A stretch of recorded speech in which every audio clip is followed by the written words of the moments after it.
Right, so if anyone should absolutely put a cork in it following the announcement of a ceasefire in Gaza, it should be Keir Starmer.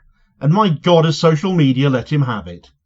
Starmer has continued to arm Israel, has refused to call what they've been doing for the last 16 months a genocide, has consistently bleated about their right to defend themselves, as if raising the Gaza Strip from one end to the other, now requiring a reconstruction plan that will last some 3 to 5 years as part of the ceasefire agreement, is in any way a proportionate response to an incursion and the taking of hostages on one night back in October of 2023, especially when Israel holds so many more Palestinians in detention without charge and continued to seize hostages, for they are not prisoners, they're hostages too, from the West Bank whilst they were carrying out their obliteration of the Gaza Strip. With Starmer's personal approval ratings continuing to fall at a gravity-defying rate, and Reform UK Limited, despite being a far worse prospect, now almost drawing level with Labour in the polls, his tin-eared and extremely unwelcome statement has only served to remind people just what this guy and his party and his ministers have said before, what they have and more importantly have not done to help the people of Gaza as they hid behind excuses of Hamas, that so many have been bought and paid for by the Israel lobby, and that they'll now be privately heaving a sigh of relief as they think their Israel sycophancy will fall from focus. Well, it won't be forgotten. I well understand why people are calling for an immediate ceasefire, but we've got to be really realistic about this. When you've got Hamas that is threatening to carry out the same sort of attacks again and again, and an Israeli government that says we've got to take out Hamas, we're not going to see a ceasefire soon enough to save lives. Civilians are being killed left, right and centre. I understand. And a ceasefire would stop that. Of course. So why don't you call for one? Well, because it's entirely understandable for Israel to want to continue to try to get those hostages back from Hamas terrorists and to try to stop Hamas from attacking Israel, which is happening on an ongoing basis. Ceasefire is not for now the correct approach for two reasons. First of all, any ceasefire freezes a conflict, and therefore Hamas fighters, weaponry, command centres would still all be in place. But the time comes when you have a vote in Parliament and he, as a leader, the person who wants to be the Prime Minister of our country, has to lead from the front and be decisive. For the reasons I set out, notwithstanding that I do understand why some are calling for a ceasefire, I do not think that that is the right call now. Keir Starmer is not a protest leader. He understands why people are calling for a ceasefire, but he believes that for those two reasons, for now, that is not the right approach. For those that say immediate ceasefire, they have to say to Israel, notwithstanding that your hostage is still being held at gunpoint by murderers, you must lay down your arms. A ceasefire, to me, implies you freeze the conflict as is, the Hamas threat is still there to Israel.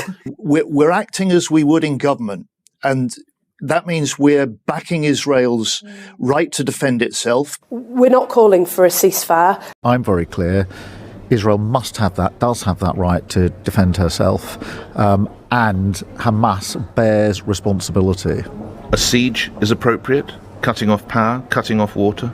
Well, I think that Israel does have that right. It is an ongoing situation.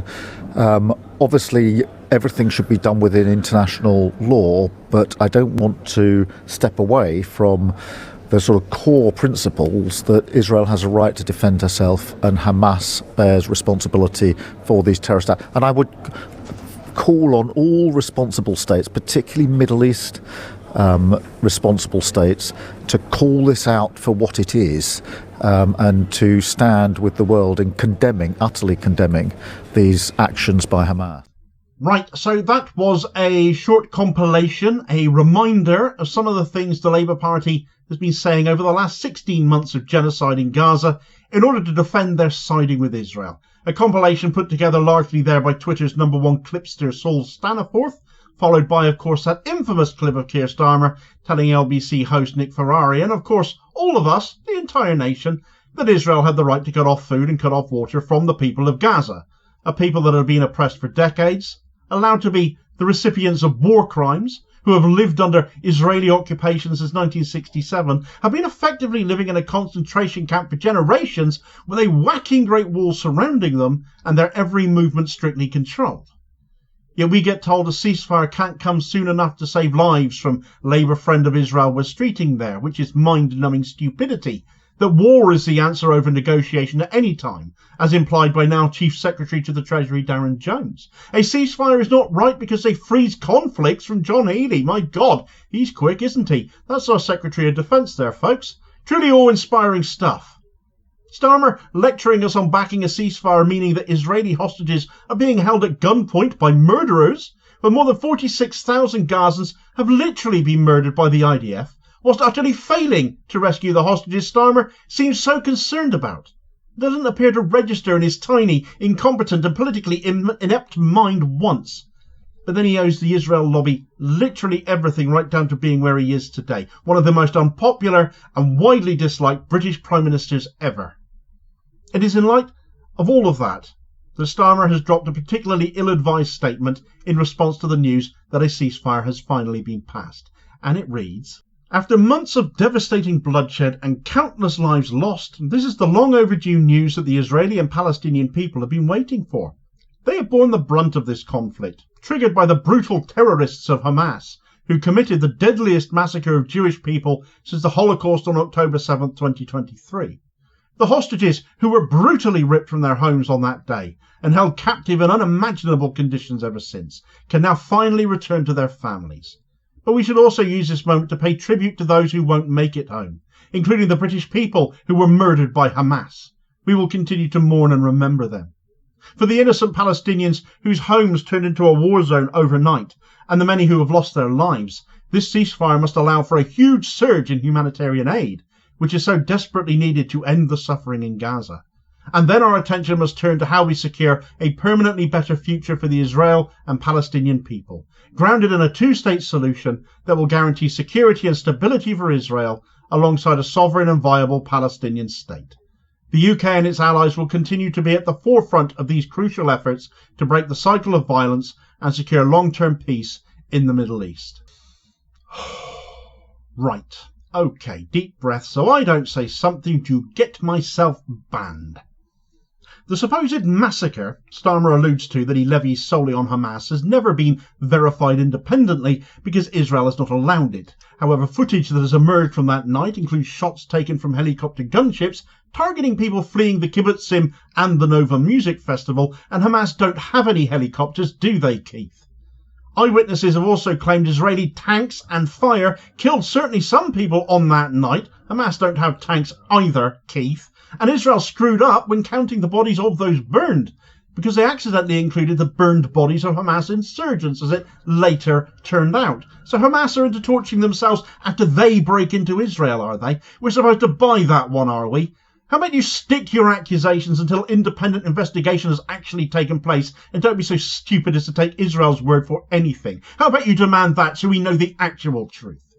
Starmer talks of Israeli hostages brutally ripped from their homes, yet Israel has done this in Gaza and the West Bank for decades, because this didn't begin on October 7th, Keith, including whilst the genocide in Gaza was going on, incidentally. The fear being they were stocking up on hostages themselves for the inevitable exchange deal that would end up happening as part of this ceasefire. What about that then, Starmer? No mention of that, was there, eh?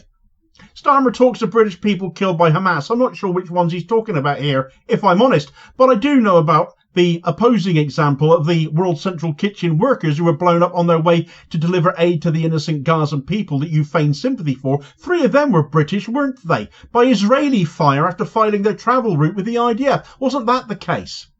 Absolutely, I agree with him about the aid getting in, but it is Israel again who have prevented that for all of this time. He talks of a two-state solution, but the Israeli ambassador to the UK, Sipi Hotoveli, who should have been expelled months ago, has called that a Western obsession and not real, and there can be no peace when Israel want that land and do not want peace. And as for the UK being at the forefront of efforts to break the violence, that can't come when you're so in hoc to one side. So much so that you've allowed an RAF base on Cyprus to be used to run daily intelligence missions from, gathering targeting information it is assumed, given no questions will be answered about it in Parliament, but but the flight paths that are publicly available imply otherwise, that you've very much been doing those missions and carrying them out for Israel, for the benefit of Israel to continue its genocide. So you can stick this statement where the sun doesn't shine, Keith, you Zionist shill, you pontificating, pathetic, small-minded and inhuman little man. You belong in The Hague, and that day may yet come. It can't come soon enough, and I'm hardly the only person to have passed comment on this statement that thinks likewise. Deep breath again, Damo.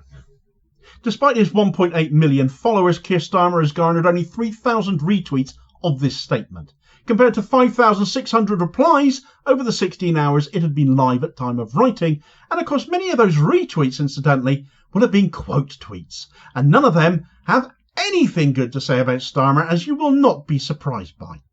Editor of the New Socialist Tom McGann, for example, said, "Totally predictable, but also completely sickening that he can't even bring himself to mourn and remember a single dead Palestinian.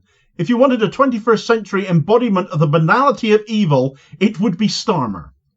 Artist Faizan Gunnar said, "Evoking the Holocaust to weaponize it in this way is obscenely racist. You'd think it was Israel under violent occupation.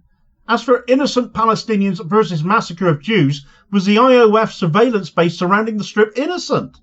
And Democracy Collaborative President Joe Guinan said, "What a morally repugnant statement, focused on Israeli hostages and turning the tens of thousands, at least, of Palestinians massacred by the IDF on an industrial scale using industrial methods, including so many tiny children, into victims in the passive voice."